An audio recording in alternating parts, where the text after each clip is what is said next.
live stream last night. Forgot to put the intro back on here. That's what happened. All good, all good. We're here. We're going. You We're know, live. we are live. If you missed it, we did do a live stream on Saturday at the after the game. So if you missed that, check that out on the Grid Network. But yeah, that's blew me off. I don't normally have to mess with that. Yeah, forgot about that. Hey, And all this it's time sitting here, didn't even think about it. yeah. I mean, hey, we got an audible. Where it's just about the end of the basketball season. The NBA Finals is here, and I mean, as much as I'm excited to see who's gonna win this, I'm also kind of sad because it's like as crazy of a season as this was and how much fun it was. Like all good things must come to an end. Yeah, and overall, even though my team was just non-existent the entire from literally from the beginning of the season where you're a non-existent team. In general, it's been. I mean, even without him, It's been a good season. I've enjoyed the season. We've got to witness the whole Giannis drama back and forth. It's just where is he gonna go? Is he gonna go nowhere? Oh, he stays. Now he's gonna leave probably.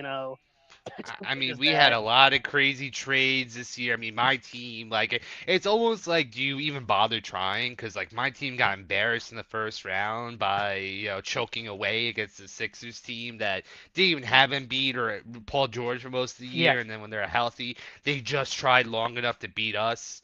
And Sam Presti did a little victory lap on Twitter because he was like, "This is what we've been waiting for to beat the Celtics in the playoffs." So like like that's all the process was meant to be.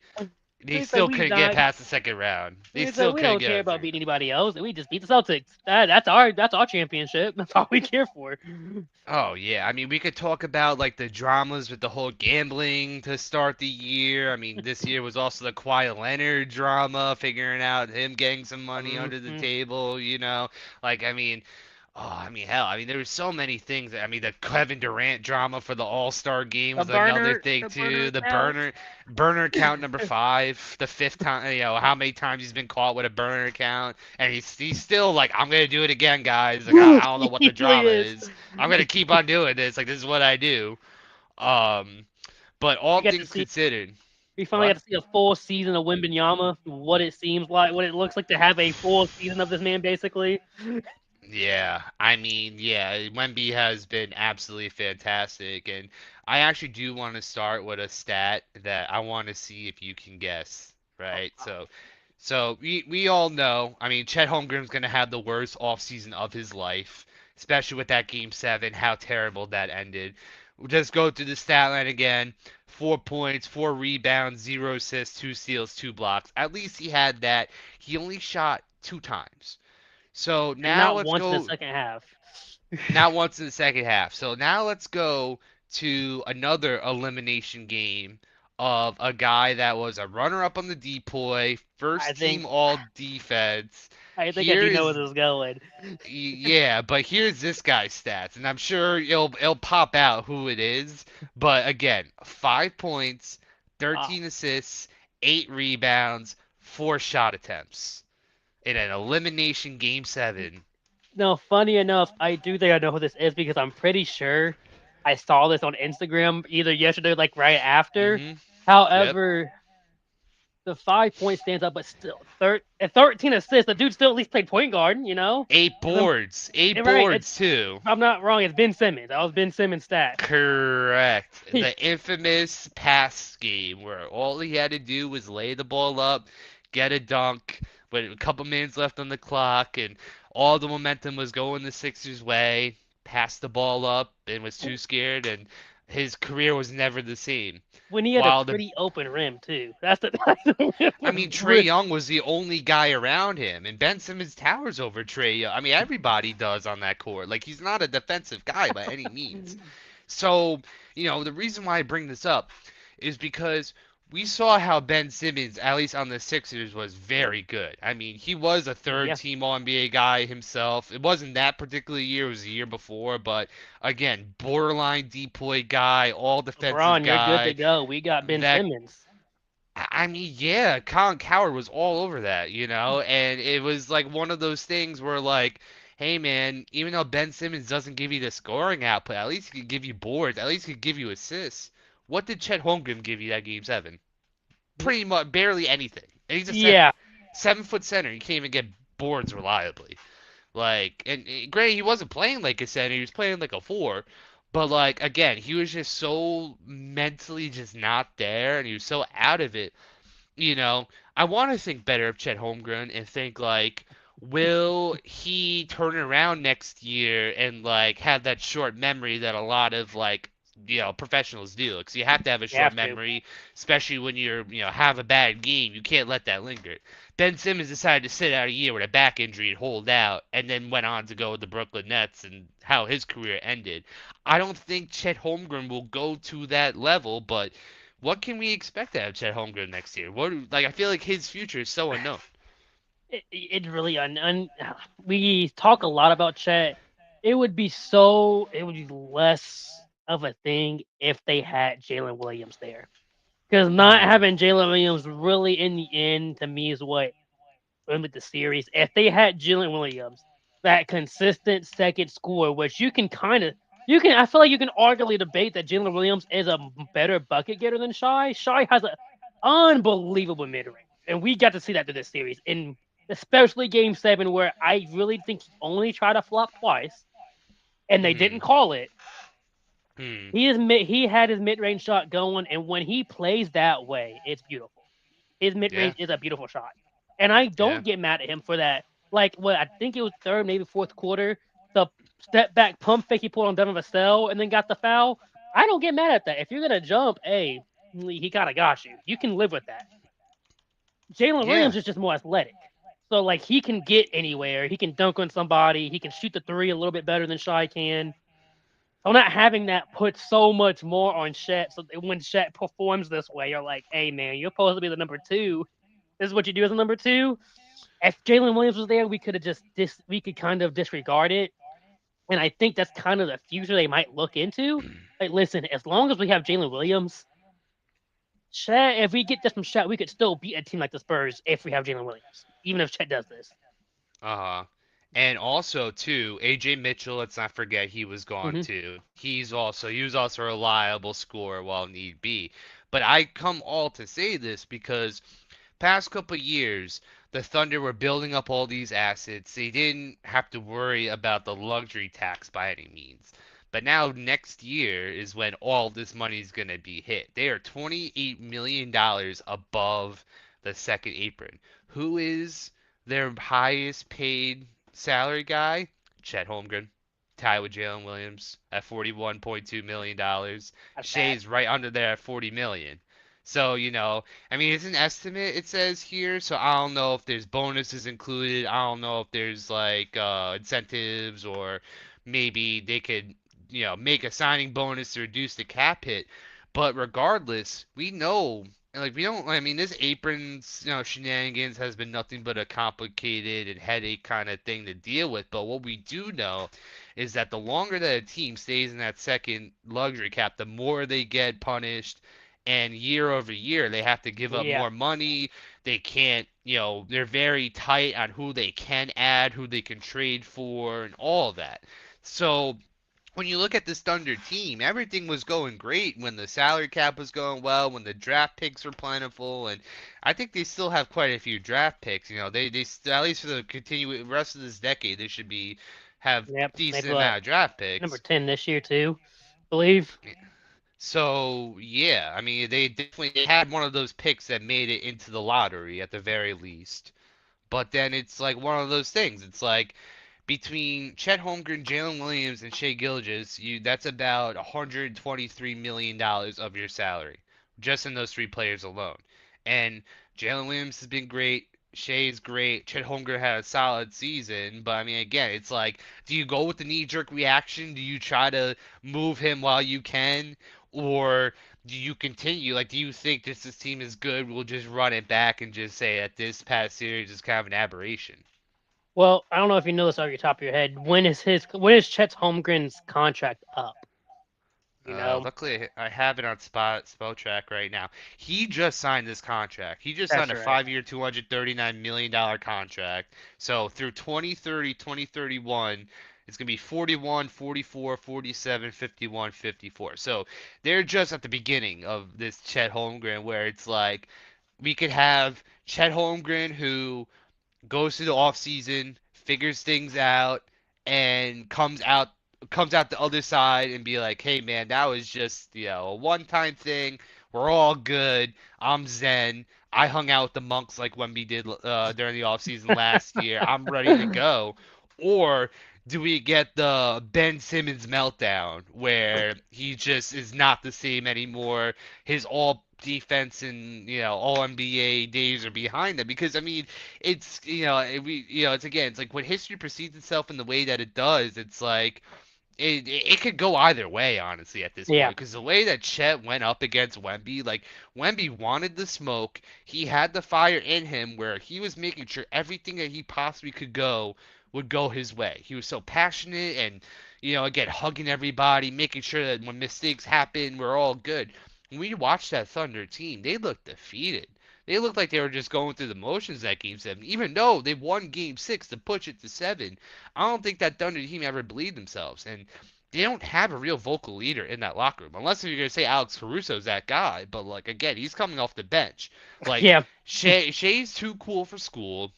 Chet's kind of like a quiet kind of guy, and Jalen Williams. I mean, they all kind of seem like they have similar personalities, where maybe like the inside, they have that motivation, but like, you know, what truly separates some of the greats is their ability to lead, the ability to pick other people up when they're struggling, and to be like, all right, let's not get in our heads. I know we're going through tough times. We got to push through this and get out the other way, because that did not show up game seven. and it started from the beginning. Game 7 at home, and they went down 27-13 early. So like from the beginning, granted, this had happened all series. In game 2, game 3, the Spurs went out, but on a game 7 at home, you can't let them go out to a 27-13 lead in your home in a game 7. You can't let that happen. So that automatically puts them in playing to come back the entire time, and they never got to get out of that mode. They were always playing to come back, and the moment it get close, they'd go back down by 10 points again, and then they'd fight to get close, and then they'd go back by 10 points again. They could never get it and then take over. It was always just trying to be close the entire game. Hmm. And Yeah. so with Chet, the thing is, since they just signed him, I don't think you can do anything with them just yet.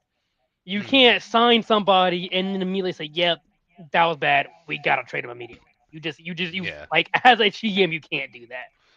No, of However, course. the team they have, this team's gonna be obviously gonna be back. They're only gonna be missing their two club options going into the seasons, just Lou Dort and Hartenstein, which I'll talk a little bit about them. Hmm. They this year they traded for Jared McCain, and Jared McCain, that's a huge trade they got. He looked Oh, good. So they're going to be back. You really just have to hope that Chet can learn from this. The only thing that worries me the most about it, um, and it's not just because of what he did this season, it's because last year when they did win the championship, he did the similar kind of thing. It wasn't as bad to this extent, but in that final series, until game 6, game 7, Chet was nowhere to really be found either, and that was against a Miles Turner. And Miles Turner, there you can say a lot about him. He was multiple time block leader in the league, so he can play defense. He athletic enough to he can move around. So if it took Chet 6 games to figure out how to be productive against Miles Turner, what do you think was going to happen in a series against a Wembanyama? He has nothing. yeah. So you I have to mean, hope he can learn from this. That's really all it comes down to because you have to keep him for probably at least 2 more years if you just started this. yeah. I mean, I'm looking at these contracts, and it's so tough for them because it's like, I mean, it's Jalen Williams, and Chet Holmgren, like they clearly made sure that this is their future. These are their Hmm. main three guys that are gonna build around everybody else. Like you said, Hartenstein's on an option. There's no chance they're gonna be able to retain him after this year unless he decides to take a big pay cut. Lou Dort, he may take a pay cut if he just doesn't perform the way, like, I mean, unless he does a big bump in production. He's at 17 million right now. Maybe he'll get a little bit of a pay raise, but like it's not going to be anything substantial. Alex Caruso, you have 2 years left on that. So at least you could say that, hey, maybe we have our sixth man, that's good. But like a lot of these And cheap contracts. Jared Mm. McCain's definitely gonna move up to that close to that sixth man at least at Well, this so point. here's the thing. He has a club option for this year, which the club it looks like they're 2026, 2027. He's gonna get paid 4 million. $6 million for the following year, which is another club option, and then funny enough, he's a restricted free agent. So like I guess 2 years from now, you don't know exactly where they're gonna be, what contracts are gonna be Yeah, around, but you would think that like maybe after the Hartenstein and Dort money clears up, maybe you could pay Jared McCain. But like, there's no obvious ways they can improve this team next year. Like it seems like they've had their team set. And hmm again, they had a fantastic season. Maybe things were a little too sweet for the Thunder, and they didn't have enough adversity this year, and that was their downfall. So maybe we'll see a rejuvenated team next year where it's like, all right, last year was a really tough playoff at the end, and again, it's a big learning curve. 'Cause again, these guys are young. Even Shea, yeah, he's 28.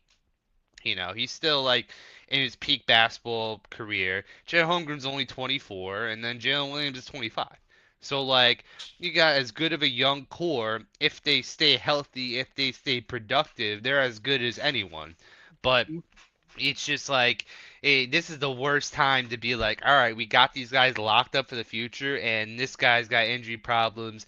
This guy just had the worst playoff series, like obvious. I mean, honestly, throughout the whole playoffs, he was kind of like he had a couple games where he was productive and had a couple double doubles here and there, but he was never the guy to take over the game. It was yeah, always Shea that had to do it, and then Alex Caruso, took over a few games with his fantastic shooting, but if you're going to rely on Alex Caruso to carry you home, I'm sorry, you're not going yeah. far.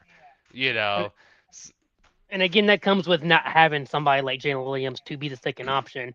To have something, they didn't have, with Jalen Williams hurt, there's times that the Thunder could, rest shine, just have Jalen Williams lead the team. But when Jalen Williams is down and then AJ Mitchell's down, yeah, Shaw has to almost beat out there the entire time. And again, Jared McCain really proved himself. He went out there and scored. But again, he's so young and such a role player. He only scoring spurts. He would come off the bench, drop you a quick 8 points, and then you're not going to hear anything about him for the next couple of times he comes in because it's just going to come in spurts, and that's all it seemed like they had at this point was just spurts of people. I mean, like Jared McCain. I mean, like he's in a tough spot because it's like, all right, he's on a way better team, but his growth is going to be stunted because at least on the Sixers, like he was a high draft pick. He was Yeah, someone that was like, when you're a high draft pick, you're supposed to be the future of a team. You're supposed to be at least starter material, at least reliable rotation piece. And on this team, he's like the seventh or eighth guy. He's not even getting 6 man minutes. And he's so talented that he should be starting on another team. But, the Thunder just, came out and robbed the Sixers. And, it's going to be fascinating. And again, it's like when you don't have the cap space to really move things around, it's really like we may have to move Hartenstein. We may have to move Dort, if we could get a deal off of them. Because yeah, again, they're on a value club option this year.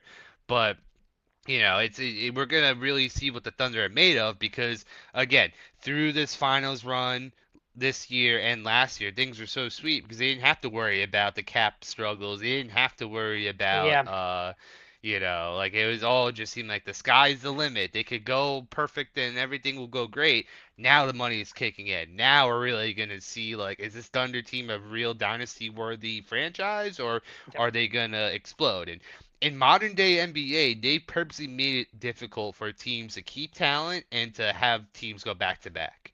Yeah. So I don't know when's the next dynasty we'll ever see because even if the Knicks were to win this finals, will they be able to repeat? It's so hard. I mean, I haven't looked at who they have to retain, who's going to be potential free agents for the Knicks quite yet. But like again, if they're above the aprons, they're not going to be able to retain those guys. It's plain and simple. And because they've had him for some years too. It's been some time with these players, so I'm sure it's getting up to that point. Oh So yeah, I I think bet. you've kind of answered my question. I'm guessing you don't think that the Thunder will be able to is going to keep Hartenstein or Dort going in next year. You think they're going to let them both go? I mean, I don't see what choice you have unless if they're gonna bump the aprons up and bump the salary up. Like, Hardenstein is someone that's definitely going to get a pay raise because even through like he's not a type of player that gets gaudy stats, but he's like the perfect veteran center Yeah. that you could plug and play, that's a solid defender that can give you some paint presence offensively Hmm. and defensively, and there's many teams that could use Isaiah Hardenstein on their team. And again, it's like the Thunder, unless if no one is a real bidder and they could just give them whatever money he wants, I'm guaranteed someone's going to outbid them, and the Thunder won't be able to do much because of his apron. Yeah. And the NBA, I mean, the NBA PA knew what they were doing, and the NBA, because it really was like, how can we prevent teams like the Warriors ever happen again? And pretty Basically. much that's what that was. Basically. Because the Warriors, when they had that big salary cap bump and there wasn't like a real hard apron or anything where you weren't going to get penalized for whatever money you throw at, they were able to sign Kevin Durant and they dominated and won repeat titles. We may not see that until they restructure the salary cap again, which I personally think it's not popular, and I think a lot of people would agree that it's very complicated and it's not really exciting. They're gonna have to do some kind of change with that stuff. But until then, we're not gonna see. I don't think we're gonna ever see back to back. Until that time happens. They've made it so difficult in both spectrums, which is crazy enough. They've made it so difficult when you get the team to be able to keep the team, keep them happy, and keep them paid. But then, because they're like, oh, we want you to get homegrown talent. We want everybody to be homegrown. We don't want you to just go out and get talent. So they make it so hard to pay people. And then when you do get the talent, make it so hard to keep them. But now on the other side of the spectrum, they're making it almost difficult to get the talent in the first place. Because if you're with the new draft stuff, if you're a bad team, you get worse odds to get a top pick. And then if you're Hmm. bad for so many years, you don't even get a top pick. So it's like, oh, we're gonna make it hard for you to keep the players, but we're also gonna make it hard for you to get the players in the first place. What Yeah. are we supposed to do? Yeah, I mean, you just really like it is a true lose-lose situation where their whole intention is to make every season as random and as many changes as possible, and you know, it can it can only get so exciting when we see talent moving as much as they do. Like, Right. we almost took for granted the days when players would stay on a team for their whole career, and you could watch.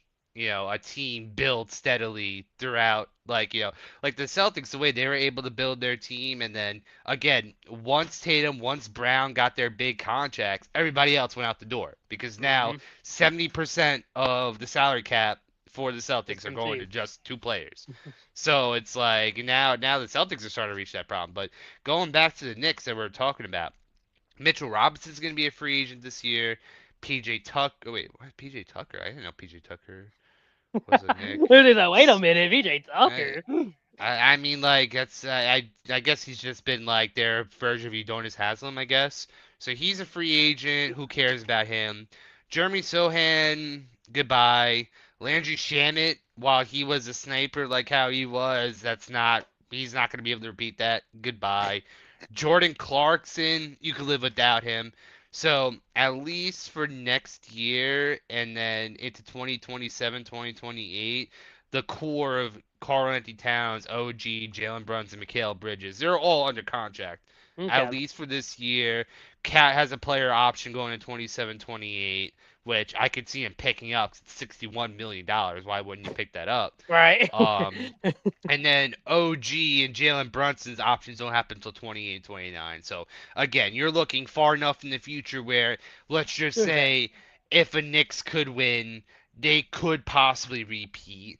Yeah. And the Spurs very well could too because all their talents on rookie contracts. They're all very So young. Man. so maybe this finals is like the best chance that maybe we'll see a repeat next year. But I mean, again, it's as hard as ever for any team to sustain excellence year after year. It really is. And so we talk about Hartenstein leaving. What do you see with Lou Dort? What happens with Lou Dort? Just because there's so much. I feel like there's so much. I won't say controversy, but just like people don't really like Lou Dort as a player. They really don't. They don't like Lou Dort as a player. They think he's a dirty player. He's not for a shooting guard. He's not really a good shooter. I feel like he's almost just better. than someone like Dyson Daniels, just because Lou Dort can shoot a three. I'm not gonna say he is great, but he can hit the three. Dyson Daniels, I mean, again, he could. I don't know what happened this year, so I guess he can. Lou Dort's just a little bit bigger, physically wise. So like, what really happens with Lou Dort from here? I think he's their version of Draymond Green. I mean, I don't see teams gonna be lined up around the corner for a Lou Dort contract unless he has a fantastic year next year because this is his option year. At least 2026, 2027 is. So if Lou Dort has a magical career year where he's like a 40% three-point shooter, a lockdown defender, where he's an all defensive player, I mean, I could see them keeping him maybe a slight pay raise, maybe only a year or two contract, because I mean, you're considering that Jalen Williams and Chet and Shea, you have them for the next 2 to 3 years. That's really what your window is. So you're kind of just worried about those years. So someone like Lou Dort, you could probably get on a discount, and he'll be fine. Like I think that would be someone that they would want to keep around. But again, there's so many question marks where like the McCains of the world, they have so many guards. Not all of Carson them are going to Wallace. stay. Cason Wallace and AJ Mitchell, these are all guys that when their contracts are up, I'm sure they're going to be going elsewhere because, I mean, it's the classic when you're on a successful team and you go through a playoff run and then when it's time to get paid, they're going to get paid way more. And I Yeah, could see Thunder going another run. They have no reason not to. They played fantastic in the regular season, and they already won a finals. So that's all you could ask yeah, for as far as like the experience and be able to continue that. But that window is starting to close. It's not looking as open as it was 2 years ago. That's for sure. yeah. And the last thing I want to mention before we get into this finals matchup that we have, some of the Thunder. I don't know. Did you see any other post game interviews at all between Shy, the coach, and Case and Wallace? Those are three people they really interviewed. I Um, I. I I didn't really look into that stuff. I did see that Shea was like purposely like no comment. I'm not gonna tell what the front office to do. Like he's purposely like distancing but, himself from any important yeah. things. Well, first of all, man, I can't imagine being in that situation. I give respect to players like Shaq who can go out there and just talk after having a 7 game series, lose a seventh game series, and then listening to the conference and the questions. You can hear the Spurs celebrating in the background. I'm like, I couldn't. I Oh, just couldn't yeah. keep it keep it professional after just losing a 7 game series and hearing them celebrate and you asking me questions about them beating me. Like, no, I can't take it. Yeah. So shoot, I would give them all props to that. In general, I don't have too much to say. Their conference was really straight up disrespectful. Both Shy and Mark Dagnall, them two both basically were just saying, "Hey, they a better team than us this year. And hey, we faced them, they beat us. There's not much we could have done this year." Shy just said, he's gonna at this point, he's got to get better because again, they just beat us all the times. And he did say they asked him, they were like, with some players having options and stuff and losing, how much are you gonna ask about keeping these people and what's gonna be your input? And he literally said, I'm not doing any of that. He said, I'm gonna Yeah. leave it up to the GM, which again, hey, respect. He said, Mm, not my problem. I'm a mm. point guard. He's a GM. I'm gonna mind my business. So Yeah, I mean it's smart. I mean again, it's like I'm sure there will be those conversations again. He's the main guy there. They're gonna do everything they can to keep him happy. I'm sure they're gonna in the off season maybe run some things by him. But I mean it's one of those things where it's like you're so shocked from losing this series yeah, that there's no tomorrow for these guys. Like, they're not that's the last thing they're thinking about is what moves the team are gonna make to get better. Like honestly, I think journalism as far as sports go, like they kind of like yeah, it's kind of gotten boring where like people just kind of ask the same questions and yeah. it's gone very stale. And again, it's like what does Shea know about the salary cap situation? He's not gonna say like, oh, let's trade everybody, let's get rid of everyone, let's blow this damn team. Like, there's nothing that he could say constructively that would make a difference. So See, they've seen like so just much such of a Giannis this year, non. man. They were trying to get that out of Shy, man. I mean, hey, if you could, I mean, people are down on Giannis, and I get it 'cause he's starting to hit that injury bug. He's starting to get into his mid-30s, where you're starting to see the sunset on Yeah, Giannis's career. But when you're in a win now scenario, when all you care about is the next year and maybe the year after that, I mean, the biggest problem is that Giannis's contract is coming up, so it would be a rental. And at this point, I don't know what the Bucks are expecting to get out of a rental out of Giannis when, especially a team like the Thunder, there's no chance they could sign a Giannis because even right. if he was going for like a veteran minimum re-sign for 2 or 3 years, it's still going to be like 30-ish, 40-ish million per year anyways. And the Thunder sure as shit cannot do that.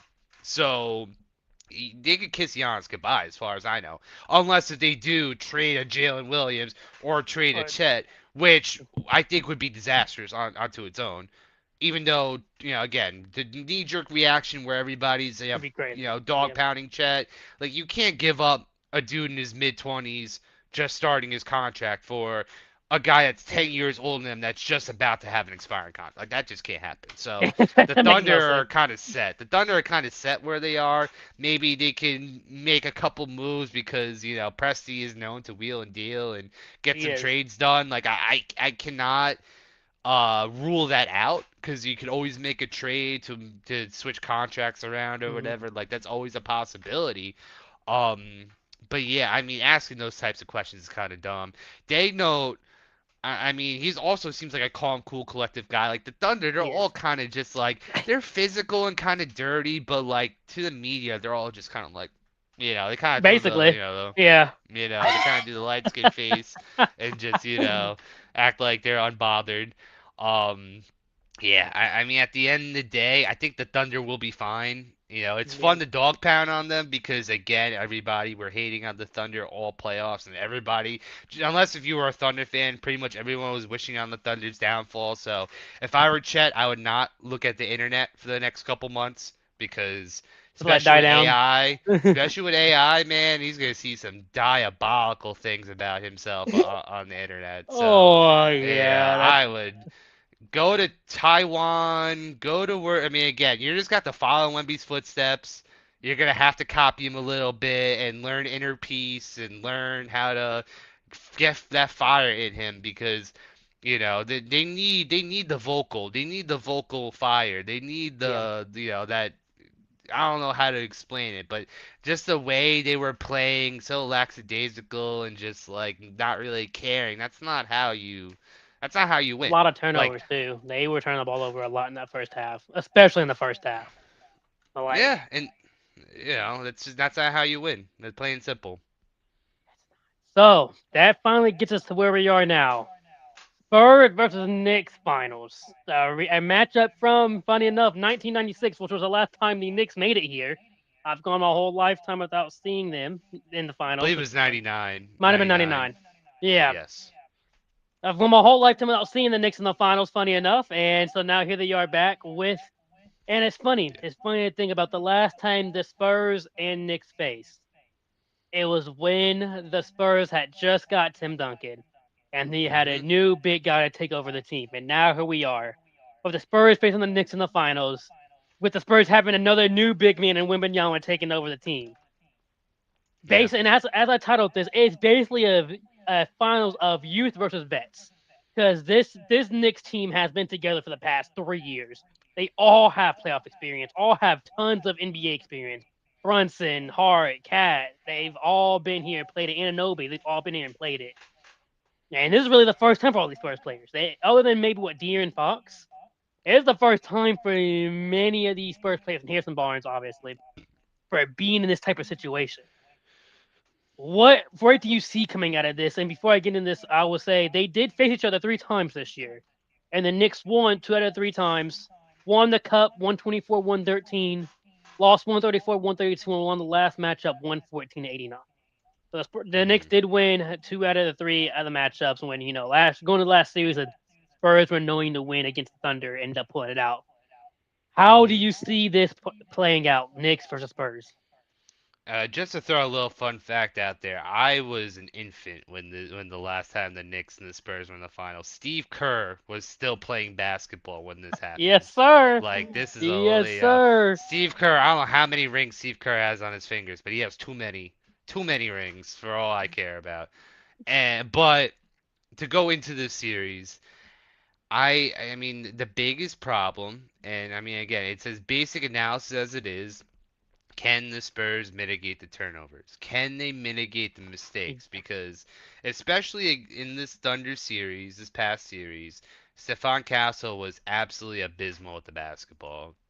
20 turnovers through two games. He started dialing it back, but again, like when 6 turnovers is still like a good game as far as turnovers go, the Knicks Mhm. aren't going to have any of that. They're again, they're very good at causing people to make mistakes, making errant passes because the Spurs, they're great at moving the ball around. They're great at finding that open guy, but with every pass, there is that like, hey, there's someone that could be lurking in the passing lane to go back the Yeah. other way. And no one does that better than the Knicks. I mean, talk about a team top to bottom that's capable of stealing the ball, capable of swatting you at any part. Um, I mean, I just can't help but to look at Wemby and be like, hey, man, the weight of the world is on your shoulders right now as far as the Spurs are, as far as the Spurs are interested. Because it's like, like, they were showing the stats, again, continuing on last series, where in the games that the Spurs lost, Wemby averaged 22 points per game. In the games that they won, he averaged above 30. So if you mean to tell me that he needs to at least score 30 points for your team to win, that sounds like a recipe of like when you have an off game, man, you guys are likely gonna lose, and I Yeah. don't like Ugh. that. I don't like those odds for the Spurs. Plain and simple. Definitely when this Knicks team has two centers they can throw at them. With the Thunder, it was Hartenstein. They figured out Hartenstein was the one not necessarily stomp him, but could at least make Wimby work for it. Obviously Chet wasn't couldn't do anything, but Hartenstein get Hartenstein out there that Hartenstein can at least make Wimbenyama work for it. It's not going to stop him completely, but he's got to have to work. When it comes to the Knicks, they have Cat and they have Mitchell Robinson. And Cat obviously, and they're both bigger. They're both a little bit bigger than like size wise is going to be bigger than Wimby. Wimby's obviously nobody's going to have the height advantage over him. But when it comes to they're both 7 foot and they're both 20, 30 pounds above Wimby. So there's height wise, realistically, the closer you're going to get, and they're bigger than him. But they can both also move. Cat can move, he can shoot, and Mitchell Robinson for a 7 foot 250 dude can jump and get every Hmm. single rebound there is. Wemby is gonna have to really work this series. And I'm not saying he can't score; he's gonna have his games. But instead of having one center out there, when Wemby and Hartenstein are out there, he's gonna work for it. And when Hartenstein's out, Wemby has a little bit easier time. No matter who's out there, Wemby's gonna have to be. It's gonna be working hard for everything. Yeah. And I mean, the biggest goal for the Knicks is to keep Wemby out of the paint because I Yep. mean, again, Wemby is so capable of dribbling. He's so capable of, I mean, again, he's a guard and 7 foot four body. So like, you don't want him to get a full head of speed going into Yeah. the paint because he will yam it on you. He has zero fear in his mind. And again, he's capable of shooting where he's practically unblockable, especially from deep if you're not Yeah. in his face. Like you have to get in his face. You have to do what the Thunder did was to get him flustered. When he got booted out of the second round was because the Timberwolves were pestering him. They were constantly getting in like grabbing him and albeit not, again, things that usually cause fouls, but Mhm. again, in the playoffs, there's typically a more physical brand of basketball. There's more, there's just like, there's so much more where things just don't get called. And Wemby has had his fair share of no calls. And if they can get under his skin and if they can like again when you have someone like Cat, when you have someone like Mitchell Robinson that averages over a block per game, again I think they're going to be more than capable of keeping him out of the paint, and they're going to have to rely on him shooting. And the Spurs when they're again just like if you're making your threes, great, Mhm. but there's so many times we've seen teams shoot themselves out of games and just brick You would after know. brick after brick. Oh my God, yeah, of course I would. I mean, that's a thing that's killed me every single year watching the Celtics for the past 5 years. Every year it's been like this, and this is not. It's going to be the same thing here, and I do think that the Knicks have so much more capable shooters. They're so much more capable of when Brunson's off the court, Hmm. of getting the ball moving around, getting people to get open shots. And I'm still not sold on the Spurs team. Dylan Harper's been fantastic. Stephon He has. Castle's been fantastic. Fox has had, he closed out the series very well. It started Hmm. off slow, but eventually closed out and ended up being better. We're gonna need them to be because this is gonna be a full 7 game series. I think it's gonna be a full 7 games. It's gonna Okay. go the distance. Um, but I think the biggest thing is who comes out swinging first because the way the Spurs stole that series from the Thunder was winning that game one in double overtime. They took that first game. They Yeah, they just they punched the did. Thunder in the mouth and wore out the team where again Jalen Williams is like a part-time player. He was kind of a part-time player all season, but Yeah. this series in particular, he played every other game, and the plain and simple the Thunder were tired. Now, especially with the Knicks having a week off, coming off a sweep, um, maybe they start off slow. And I think if the Spurs could steal the first game, they're home. They're home to start, so the higher Hmm. seed. If they could start off 1-0, 2-0 in the series, they could start off 2-0 going back to MSG. They are in very strong control of the series where MSG is going to be it's going to be a fight every time they get into New Yeah. York City. So it's like, you need to win all of your home games, plain and simple. If the Knicks come out 1-1 going into MSG, I like the Knicks' chances more than ever because then if they get to 3-1 going back to Game 5, I mean, this Spurs team's definitely not capable of coming back from a 3-1 deficit. That's for sure. Mm. So they have to be neck and neck the whole way for me And to they consider them haven't having good had odds. to. They haven't had to face an atmosphere like Madison Square Garden. OKC Oh. has nothing on Madison Square Garden.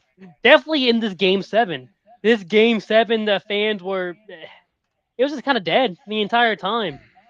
Mm-hmm. And say somehow it happens like say it's a game six, and San Antonio's up 3-2 going into game six in New York, and say somehow San Antonio gets off to a hot start in Game 6, went up like a 25-13.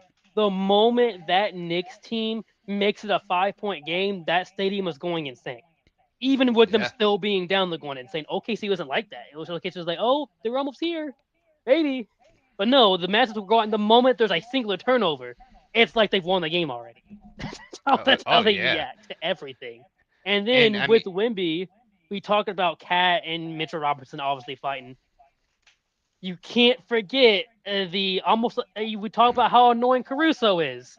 You can't forget Josh Hart out there because Josh Hart will also, if he puts the ball on the ground, was get a steal from Wembanyama, get a steal from Stephon Castle, and then you just when they think you think it's over and they sit somebody down, here comes Jose Alvarado, who I think he loves getting a steal more than he likes scoring the ball. I think all he cares mm, to do is steal the ball from yeah, people. So like yeah. they are gonna, it's gonna, they have to play so. I'm not gonna say perfect, but you have to play so fundamentally sound against this team because they know they're gonna take advantage of any mistake they have, and the Spurs have shown they can make a lot of mistakes. They can overcome them, but they can make a lot of mistakes. Well, let me throw some advanced analytics at you. This is just advanced stats as far as team playoff performance. And keep in mind, it's a little skewed because the Spurs had to play 4 more games, and the Knicks pretty much steamrolled just about everyone they played, Yeah. besides the Hawks that kind of made it a series. The Knicks' offensive rating as a team in this playoffs is 124.5. The Spurs are 116.5 offensive rating. And as far as defensive rating, the Spurs have 106 and have a slight edge compared to the Knicks at a 104. But then you have the true shooting percentages here, which is very fascinating. The Knicks have a 62% true shooting percentage over the Spurs 58%, which are both Okay. high. But Right. then when you go back to the regular stats, just to break it up a little better, the Knicks shot 40% from three all playoffs compared to the Spurs 36.5%. And then from 2, the Knicks are 58% to the Spurs 54%. Their turnovers per game, the Spurs have averaged 2 more turnovers per game than the Knicks have playing 4 more games. So those are some real eye-opening stats as far as the Knicks are a better shooting team. The Spurs can meet them eye to eye defensively, but at the end of the day, they turn the ball over way more Yeah. than the Knicks do. And I mean, I think that's like if the Knicks continue their red hot shooting, I mean, I don't know how you can beat this team. I really don't know. No one has scored more points on average than the Knicks did. Of course, it helped when they absolutely beat the crap out of the Hawks game 6 that first round. That definitely skews their points per And game. then they did it They again to the 76ers. Oh Okay. yeah, they average 8 more points per game than the Spurs. So it's like it's going to like they're gonna have to keep pace. They're going to the Knicks out assist them. The Spurs barely outboard them. Like even the edges that the Spurs have, the Knicks are right there, just about every significant statistic, both like in the advanced and the regular. Yeah. With the Knicks, I've talked about this a lot. Almost every game, especially it's gonna happen every home game, but almost every game, the Knicks are gonna go on a run. They're gonna go on a 10-0, 12-0, 14-0 run. It's what they do every game. Like I said, especially at home. There is no doubt at home, no matter what you do, no matter you could be up 20 points, they'll go on a 16-0 run. You could be a close game, they're gonna go on a 14-0 run. So it's something they're gonna have to deal with no matter what. If for the Spurs, how do you coach your team to definitely put up with that, especially when they go into Madison Square Garden? Like I said, they're probably gonna have to deal with it game 1 and game 2 because they do it almost every game. But especially going into Madison Square Garden, how do you coach them to deal with these runs that they're gonna go on?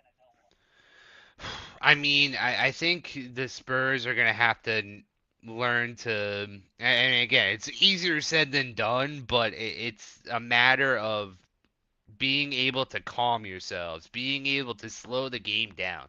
Because it's very easy, especially when you start falling behind, to start forcing shots, to maybe pass up already good shots and Hmm. maybe cause more turnovers than needed. And then you have those again. There's so many lapses where someone's just dribbling the ball, looking around for something to happen, and then you get your pocket snatched, and then boom, the ball's going the other way.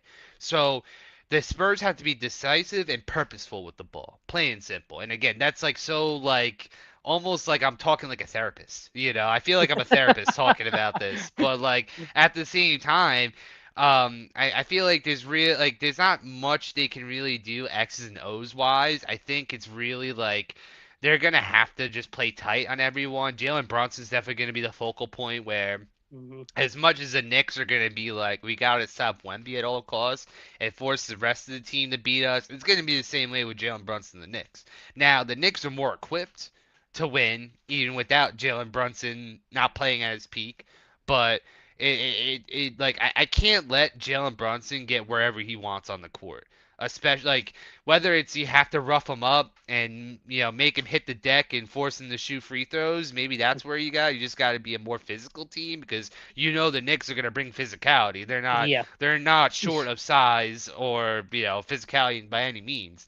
So you're going to have to match them up energy wise. You have to look at yourself like you almost have to look at like despite having a literal giant on your team, you have to feel like you're giant slayers to this Knicks team.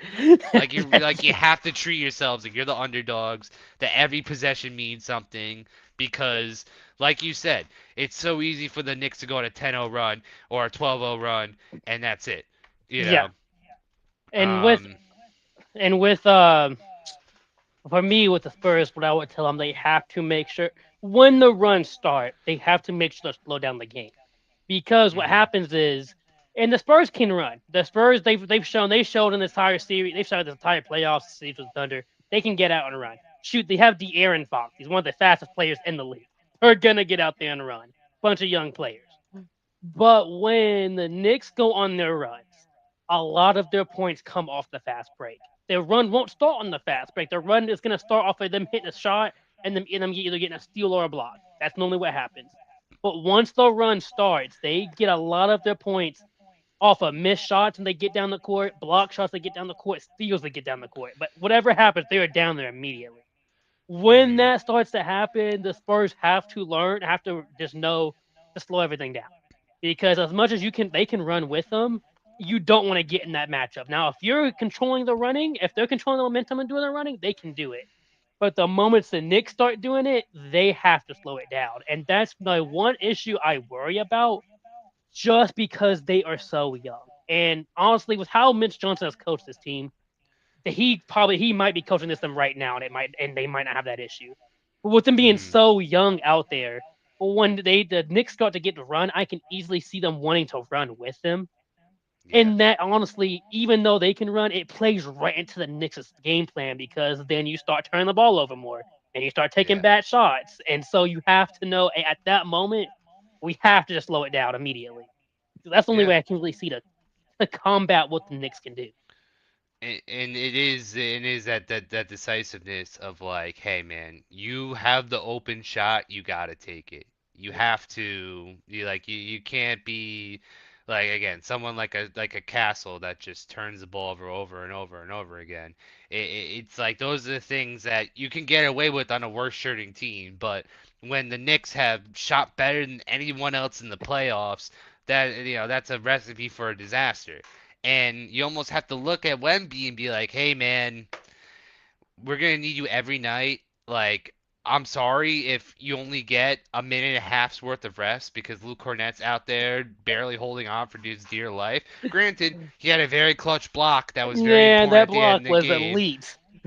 But that's going to be Luke Cornett living off that high for the rest of the playoffs, and into next year he's going to be living off that block because it's watching him out there feels like pulling teeth most of the time, and He can't move. then He it's can't. it's also it's so tough too because you almost become so distracted with Jalen Brunson is that you're gonna leave someone open, and and again, God forbid Josh Hart remembers how to shoot for a game and he gets hot, or OG Anunoby, he's such a quiet dude that Yeah. he could just hide in the corner and you almost forget about him, and he's clinical from the corner.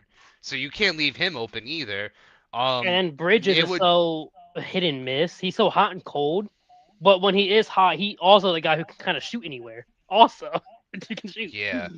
I mean, I think, M. Hayes, your friend, Hmm. is talking about Cat isn't Chet, so it should be a good series. I agree, but at the same time, I think the Spurs' game plan is to have Cat be the guy. Like, you want to see what Cat can do because Cat has been a solid sidekick. I think he's really shown, like, see, he's been slandered for so long, especially on the Timberwolves for his zestiness or his attitude or whatever, and there were After so many all that, times throughout his career that he never fully held the reins to a team. Like the Timberwolves were kind of supposed to be his team, really. Like he was him. drafted high, and then Anthony Edwards came in. He's like, nope, that's our guy. That's the guy we want to follow. And then Cat just ended up being trade fodder to the Knicks for Rudy Gobert of all players. Um, And the one year they had them but both, you feel like you thought they were gonna oh do yeah, something it's with both true. of them, and they were like, "Nah, get Cat out of here." It's like for Dante Yeah, DiVincenzo. Julius Randle. No, it was Yeah, Dante and Julius Randle. I forgot. That was the trade. And like again, that ended up being a terribly aged thing because now Cat is just love a zesty fester. That's I'm gonna be thinking about that later. Um, but uh, but yeah, I mean, I think it's gonna be Cat's series to really be like, hey, is he going to be in the conversation with the bigs? Because look, I hear chatter being on Long Island, and a lot of Knicks fans around me. A lot of Knicks fans were willing to give Cat up for Giannis. And even Cat had to block out the noise and be like, that doesn't concern me. I'm worried about what's going on right now with this team. All I know is I'm on the Knicks. And the Knicks were right to bet on him because he's been fantastic this playoff series. yeah. Now, if Cat is able to put the Knicks over the top and be a double double machine, be someone that could disrupt Wemby, yeah, I mean, then it's gonna be like you're gonna see Cat's number up in the rafters after in a couple years because Because I mean, it's one of those things. I mean, again, the Knicks are it's one the New York market. It's like you're a forever legend once you win a championship, Yeah, and because it happens someone very like early. Cat, like this is his chance to be an immortal and to really show, hey, I should be in the elite conversation because he is one of those borderline elite guys. People don't want to believe it, but he is someone that he's capable of scoring. He's capable of getting boards. He's very capable of playing defense. Like these are He can all pass. things that you he can pass too, and these are all things that you expect from an elite big, but people don't want to talk to him in that certain way because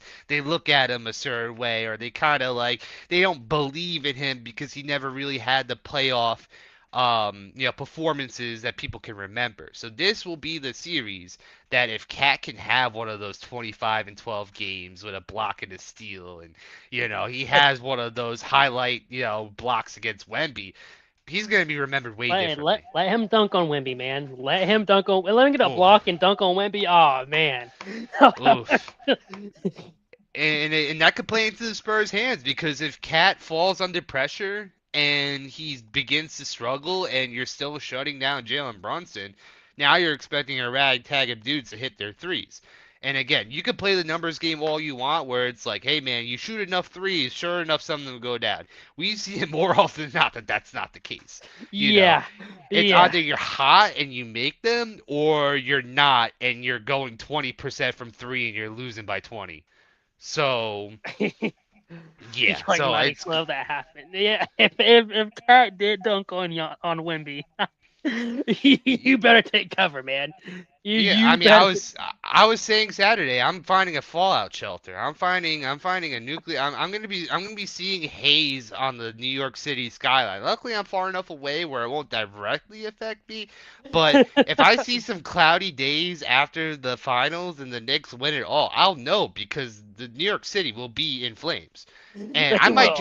I might just hit the LIRR and stop by just to see. Like, I kind of want to see the parade, just as a bystander, Yeah. just to see. Because, again, we've seen Knicks fans fight fans just because they're wearing a Cavaliers jersey. It may be on site if you're not wearing a Knicks jersey. It might be full on Warriors from the 1970s movie where it's just like it's just gonna be gang violence out in the streets. Like and again, it's just New York Knicks fans being passionate. And it's like we always talk about how Philly when they win, people are climbing up light poles and they're being friggin', Hmm. whatever. The New York is like that and some. They have their own It's New fair York. share of crazy people. Side talk has taught me enough that we're gonna have dudes crying, we're gonna have grown men crying, we're gonna have again it's gonna no one's gonna get a wink of sleep that night. That No, inevitable if the Knicks win the series, which I think they they're gonna will. have to. They're gonna have to call out Spider-Man, bro. They gonna need some Marvel help. The New York wins this series, man. They gonna Batman of Gotham to need some help. patrol the night. But to wrap this up, I we mentioned them a lot. Obviously, the number one player on the Knicks. We've mentioned them just throughout. But to highlight him, Jalen Brunson going into the series. What are the Spurs gonna have? Who do you think is gonna have the responsibility of guarding Jalen Brunson? Because with the capabilities Jalen Brunson has, I don't think they're gonna be able to put De'Aaron Fox on him. Their point guard No, on him. So how do you no. think they game plan again for Jalen Brunson going into the series? Just because obviously they just had a great series facing back to back MVP SGA.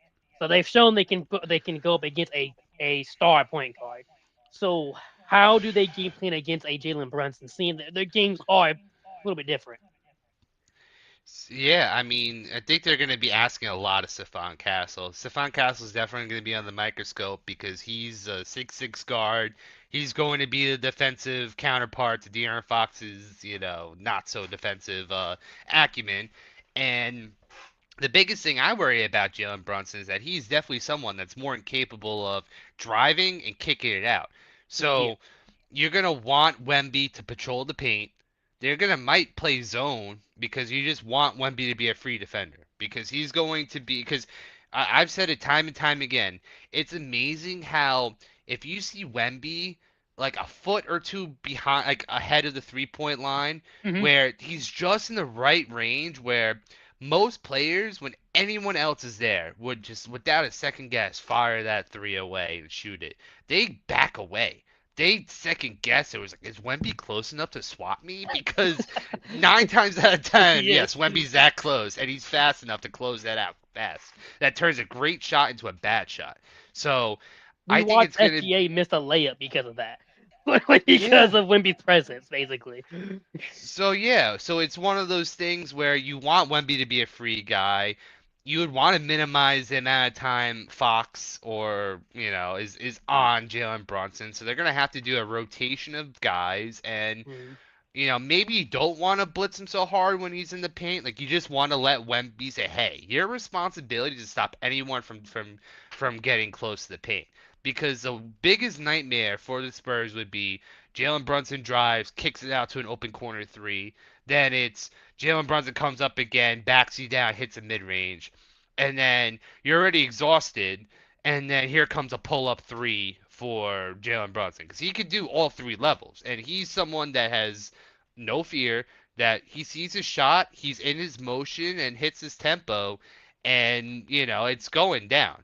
And it's interesting here. We got Life is a Story saying Spurs in six. I do think it's going to be a 6 or 7 game series. I do think it's going the distance.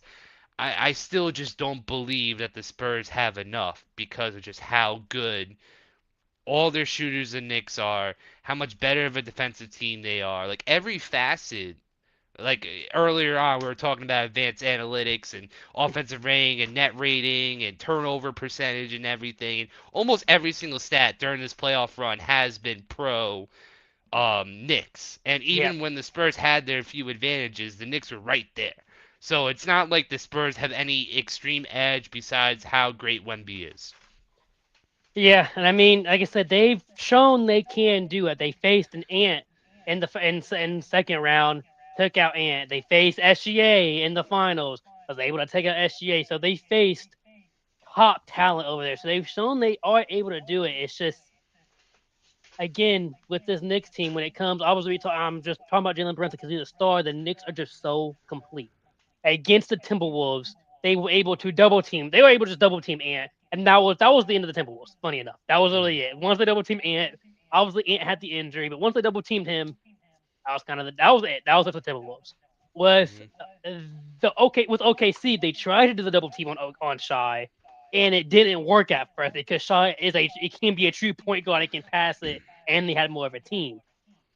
But now you come to this Knicks team, which that didn't work on, you didn't work on OKC. You can't double team anybody on New York. You just can't because everybody will score. Literally anybody on that team will take a shot, will get an open spot and make a shot. So it really is going to come down to either Castle, Vassell. They might have to play a zone because if they keep it with man, they could easily keep Cat outside of the paint. As much as we talk about how it might be a Cat series, they might try their hardest to keep Cat outside the paint so the middle can be open. And then if Wimby gravitates to the paint to block, Cat can hit a three. Yeah, he's a great It's shooter. I so mean, much would have Cat's to one of work. the best shooting bigs, and I mean, I would much rather Cat beat me than Brunson beat me. Plain and That's simple. fair. Yeah. And again, it's like we see how dangerous Brunson is, and like Cat, he still doesn't have the full reputation yet. And this is the series that Cat can say, "Hey, I'm an elite big. You may not like it, but I have all the skill set. I will have a ring if the Knicks win." And and then people are going to have to accept that Cat should be in that elite conversation. He's not quite there yet, but if he shows up this series, I just don't see how the Spurs come out of this winning. And again, it could go to 7. I do think it's going to be crucial the first couple games, as we said. The Spurs need to come out with a commanding lead going to MSG because of how much how crazy the environment is at MSG, and just the energy. Like, energy just means so much. And we've seen with Victor Wembanyama that he is that energy. He's that life force for the Spurs. When things are going wrong, he's uplifting everyone. Yeah. After the Spurs won that series, he was hugging everyone. He was making it about the team, not as much as himself. Like Hmm. he showed all of his appreciation for everyone. When people were making turnovers, he was like, "All right, on to the next one." Short memory, and they're gonna need every last bit of that from Wemby. And I'm rooting for Wemby. I would love to see. Because I mean, again, it's either is this Wemby's league now? Like, is this officially Wemby's league? Is he the face, or is Already. it going to be his league in a year or two?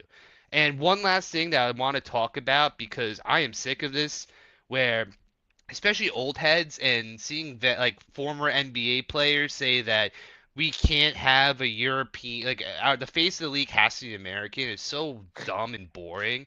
I mean, baseball, America's pastime. Shohei Ohtani is probably the best player to ever exist. No one has a problem with Shohei Ohtani Yeah. being the face of the league. The NHL, naturally an American league, but is totally run by Europeans, Canadians, Russians, you name it. NFL is really the last stand as far as like truly American league, and the NBA And and really basketball only in because it's general. a real American sport. Like you don't see NFL being played anywhere. So like, Yeah, exactly. No one cares about the NFL outside of America, really. And they're trying their best to go international, but basketball is arguably the second most popular sport outside of soccer. So we're only yeah, going to see more and more foreign influence come into the league. I mean, hell, you can talk about the top five right now. SGA, Canadian. Jokic, don't know where he's from. Luca is Serbia, from believe Slovenia. Serbia. Serbia. He's from Serbia. Yeah. Luca is from Slovenia.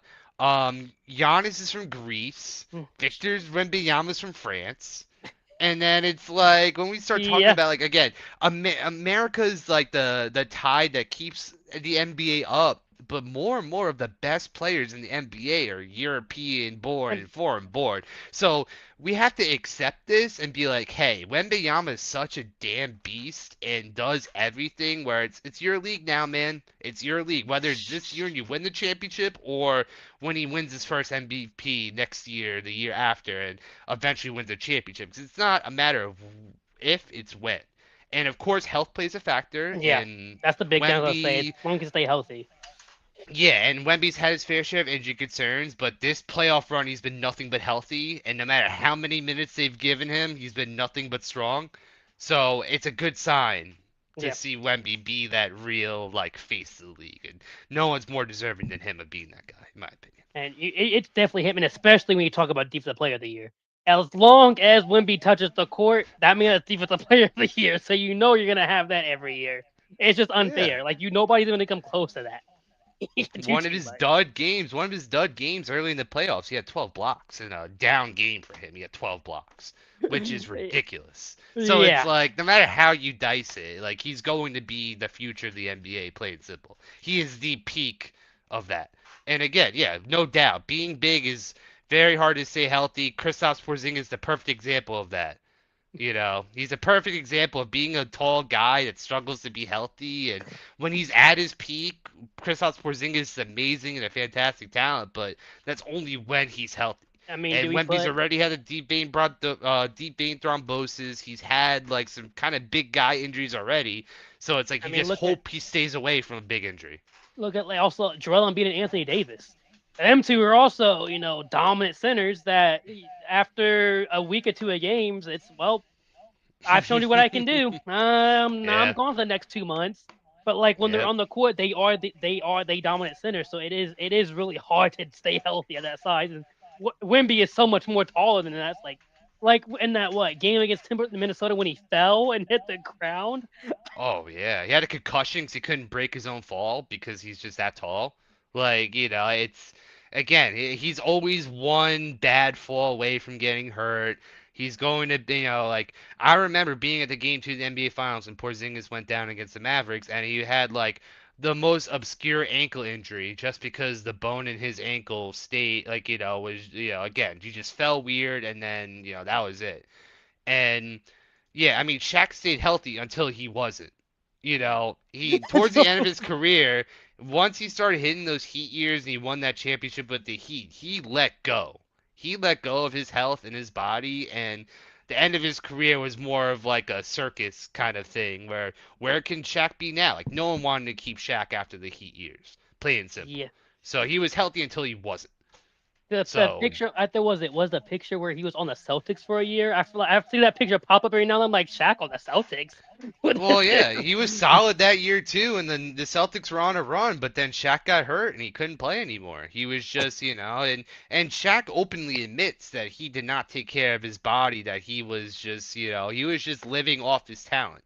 And Yeah, again, being as big as he was and how talented he was around the rim, he was able to have this long of a career as he was. But if he took care of his body and actually cared about his conditioning, I mean, Shaq could have been the best of all time, plain and simple. Like really I could do have. believe when Kobe said that if Shaq actually gave a crap, they could have went on like a 4 or 5 championship run. Like I believe that full heartedly.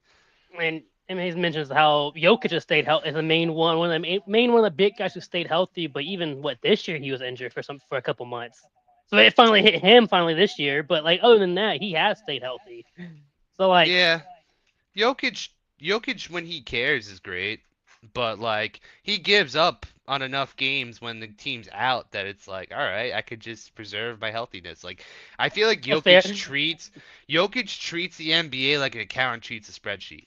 Like he has to hit his stats. He's got to He does show that this. he's capable of being one of the best in the league, but will not ask for any more. Do not ask for anything extra. When you are down a good amount of points, do not expect a comeback. He's going to the showers. He's done. He's His like game is he his says, night's "Oh, done. what down 20?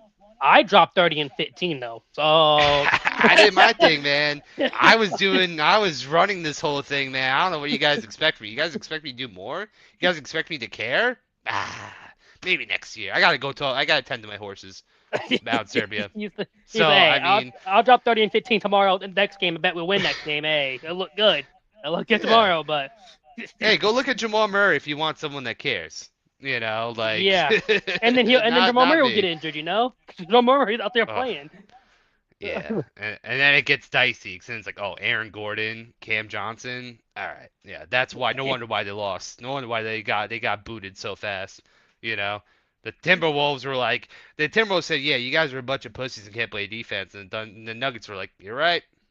That What was can I say? insane. You can't play That defense. was insane because Jokic was like, yeah, Jokic was so mad, but he wasn't doing anything. He was just trying to fight people. So, okay, Well, that was honor. Jokic has honor. He has like he's like, I will not let you shoot when I'm losing by 15 because I was taught that that's like the worst thing you could possibly do. I was at a game in Madison Square Garden. It was Knicks Grizzlies, John Morant's rookie year when I believe the Knicks won the game. And again, it was one of those, the game was out of reach. Someone shoots a random shot at the end of the game, and it almost turns into fists because it's just commonly accepted that you just dribble out the clock and let the yeah, game be done. Like this is like this has been like one of the it's almost like when in baseball when someone hits a bat flip for a home run and then he gets pegged he gets belted yeah. by 98 to the letters. It's the same thing. So Jokic of course had to play the tough guy game. It's like you don't mess with me. I'm big, I'm strong.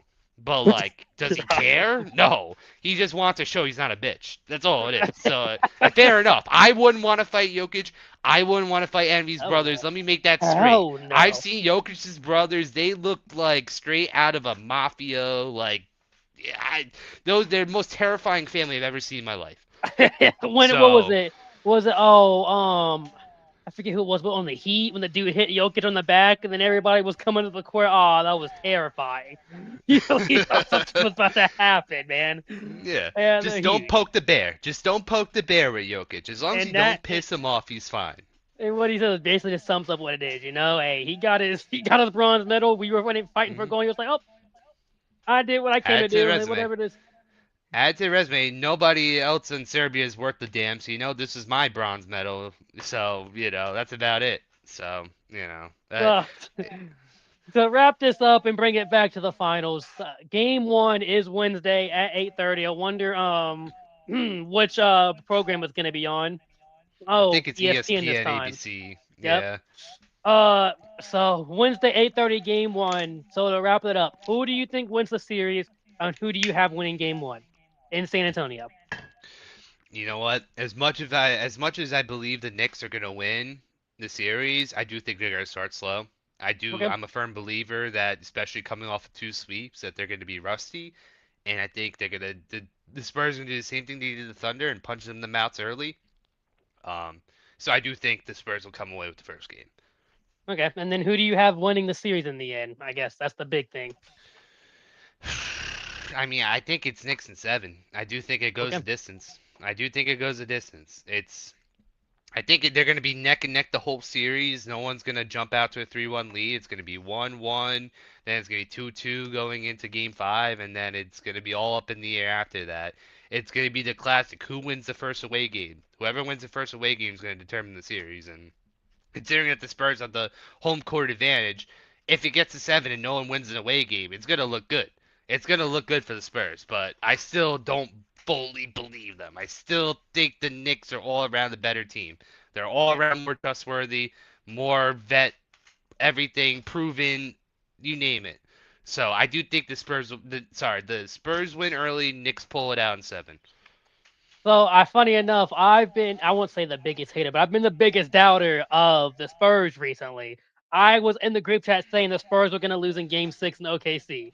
Well, in San Antonio. And then they won. And then I said the Spurs were going to lose in game 7. And then the Spurs won. So, me doubting the Spurs apparently has been the Spurs' motivation to keep winning. So, I guess I'm going to keep that trend. I do think Knicks are winning game 1. I think they will come out and win game 1 in San Antonio. They've kind of just been a dominant team. I think they want to go in there and just prove it immediately. Hey, you just beat the Spurs, you just beat the Thunder. That's good, but you've shown you can beat them. We are not the Thunder. We're gonna come out and hey, we're gonna win game 1. I do have the Knicks winning it. I have the Knicks winning it in 6 for the same reason I said the Thunder were gonna win it in 6. And anyway, they didn't.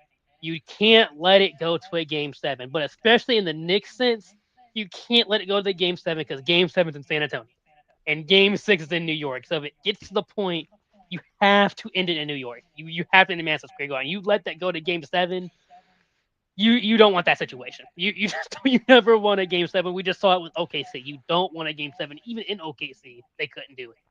So Spurs got the Nuns on their side, so Nuns game 7 is gonna be tough for the Knicks to beat the Nuns. So yeah, I hey, think I think I agree. They my should win in 6. our next episode might have to be nuns versus celebrities because that's what this is about to be Oh basically. man, I was seeing some New York City Nuns playing some basketball on my timeline. I want to see a halftime show of the Knicks Nuns versus the San Antonio Nuns. They gotta do their own basketball series within the series. That would be Oh now God, I would go to a game just to watch that. It'd be like $2,000 down the drain just for one it sure ticket for would. nosebleeds. But I think it'd be worth it.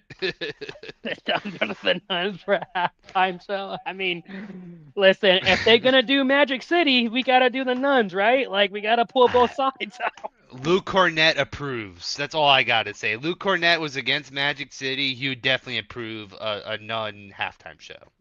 Let's just Definitely put it would. that way. He definitely would. Well, stay tuned for the website. We'll be back live Monday at 9 o'clock on the Grid website. We might be going live more as these games go on. We might have more lives at the end of games. So stay tuned to that as we did game 7 live. We might do more of those. So stay tuned on the Grid Network. But definitely Monday at 9 o'clock on the Grid Network for the Pulitzer podcast.